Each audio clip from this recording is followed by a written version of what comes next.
Hello everybody, Dad Spikes here, and today I want to make a dark magic build video. So I've spent the last week or so playing with my dark magic build and having a lot of fun. And a few people have asked me for the build breakdown, so I'm going to make a nice little video here. You can see I am on Chaos 20 right now, and we're just doing an Ancient Obelisk, because the enemies actually spawn fast unlike Chaos Chambers. So you can see how fast everything goes down. I would say this build is amazing for mobbing, and it's okay for bossing. It's definitely not the fastest bossing killing, but it could do the job. This build also has ridiculous survivability. You won't ever go down if you use it right. It's insane, but I guess that's probably the point of dark magic, which is what makes it okay for bossing, because you kind of just face tank every boss in the game. So we're just going to clear this out, and we'll do the mini boss here. And then I'll do another boss for you so you can see it bossing, and then we'll go over the whole build for you. And that's that boss. So the boss I have chosen to show this build off on is Nightmare. He's a pretty tanky boss. He's not that hard or anything, but he's a nice showcase. I mean, this build can do bossing fine. As you can see, it does delete health bars pretty quickly, but there is definitely way faster boss killing builds out there. I just love the survivability of this build. I've been having so much fun with it. I didn't like even go down and fight for your life like at all, going all through all the Chaos Chambers up to C20. Now mind you, I already had all my loot because I kind of pulled my loot from my other character for the build, for the most part. Alright, so we're on the second health bar here. And there we go, he's down. He's going to go to second phase. He's going to start up there.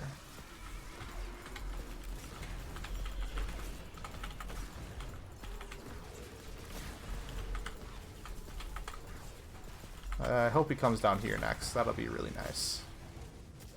There we go. This should be the kill here, hopefully. And there you go. That's Nightmare defeated. Now let's go over the full build. Alright, so this dark magic build is going to be Spellshot and Graveborn. And yeah, we're mostly going into Graveborn here. You can see we went all the way for the capstone, which is really nice. We stay on the left side the whole time. We don't want any companion stuff here. And we didn't really want a whole lot of gun stuff over here. This build is very spell-based, but it also gets a lot of good gun damage from things like magic bullets. The action skill we're running is Reaper of Bones. Now we'll go over the hero stats. So here's the hero stats. I went max on crit damage, and then max on spell cooldown, and the rest went into attunement. When I picked my starting class, I made sure to pick Village Idiot, which gives you the largest strength boost, because critical damage is definitely the most important out of all of these stats. Alright, now we can go over gear. In our inventory, here's our gear. So, for my melee weapon, I'm running the peg leg, which I think is the best melee weapon for gun builds, because it's going to give you reload speed and movement speed when you hit something. When you want the peg leg, you definitely want to get it with Echo, because it's going to make it so you can do a huge damage chunk when you hit the peg leg melee attack. For my boss killing weapon, I am using the Gluttony. I have a chaotic version, that's what I was using throughout the video, but a normal version works pretty well too. I used it all the way until I got this one. For my second weapon, I have this fancy purple, which helped me through a lot of boss fights before I was using my Gluttony, and there still is a few boss fights I prefer to use this. I would love to get a chaotic or volatile of this weapon, but farming epics is not as easy as I would hope. What's special about this weapon is it shoots stickies and it shoots crossbolts, so it gets an insane damage bonus down there on the bottom. You can see I get 7% with each crossbow, and there's 28 in the mag, which is quite a huge increase for the crossbow shots. And combine that with sticky, and it does amazing damage. And you have to make sure all these weapons are dark magic, which you can tell, I hope. Third weapon here is the Wizard's Pipe. This isn't really the best weapon in the game. I don't really switch to it a whole lot.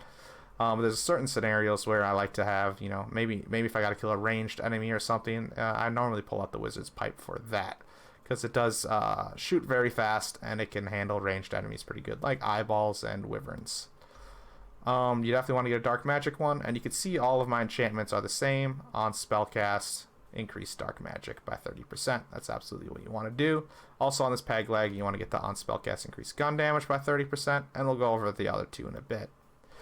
Now, I was very surprised about this weapon, so I looked through my vault, and I was like, alright, I'm going to try out some dark magic weapons. I tried out a few different ones, and then I tried out this one, the Ruby Spite of the Eagle. And this thing is incredible. I love this weapon a lot. This is my favorite ad cleared weapon I've tried on this build. Again, I've tried a few different weapons. I was using this Wizard's Pipe for a while, which you can see is volatile, but that Wizard's Pipe's not nearly as good as this Ruby Spite. So what's cool about this Ruby Spite here is it kind of has a kill skill built into a weapon. So after you get a kill, it's going to shoot incredibly fast and do a lot of damage. That's why it's not very good for bossing, but it is very good for ad clear. Now onto our ring. Our ring, we're going to want spell damage. You could also get gun damage if you would like. Ideally, you want to get action skill cooldown on here, but for right now, I'm just running some spell stats. I don't have a perfect ring yet. My second ring has spell damage, and you can see the action skill cooldown right there. Pistol critical hits, not bad either. Ideally, you'd want both of these to be legendary, and you'd want the one where when your ward's not full, you get 100% increase to the benefits. And again, gun damage does work here if you would like, but I really do like my spell damage.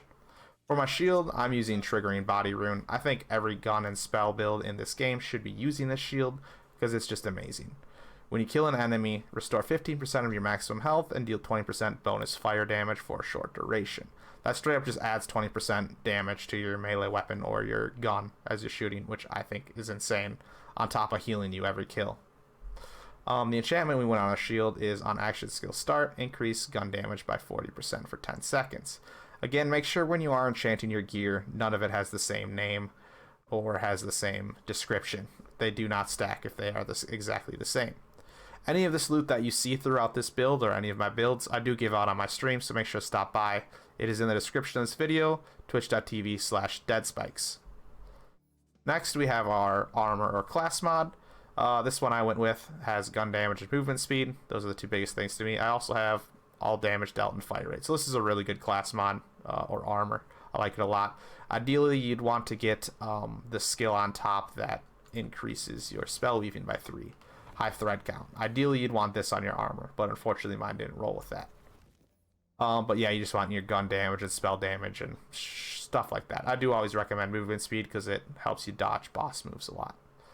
Amulet, I just looked for damage. This is a pretty good rolled amulet. I don't like the bottom, but I like the dark magic, the spell shot power, dark magic efficiency, and gun magazine size, which is very good to compare with my gluttony to have that magazine size, because the higher the mag, the more damage the weapon thrown does.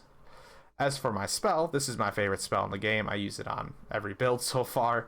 The Arcane Bolt. It has a very, very low cooldown. It's dark magic, and it does a lot of damage in one cast. Also, if you happen to crit with it, it makes the cooldown even shorter. So with certain skills on this class that I am running here, I will heal or get extra benefits when I cast my spell. Like you can see on these, I'm getting dark magic increase. So casting my spell often is very important, on top of this build being very spell focused, so it deals a lot of damage when you do cast. And that's pretty much everything. I don't think there's much more I need to go over. As for myth rank, make sure to definitely try to get your dark magic upgraded. I do not have mine at max yet, but hopefully I will soon. And also that movement speed is always very important. I hope this helps you guys out. If you enjoyed this build, make sure to hit that thumbs up button.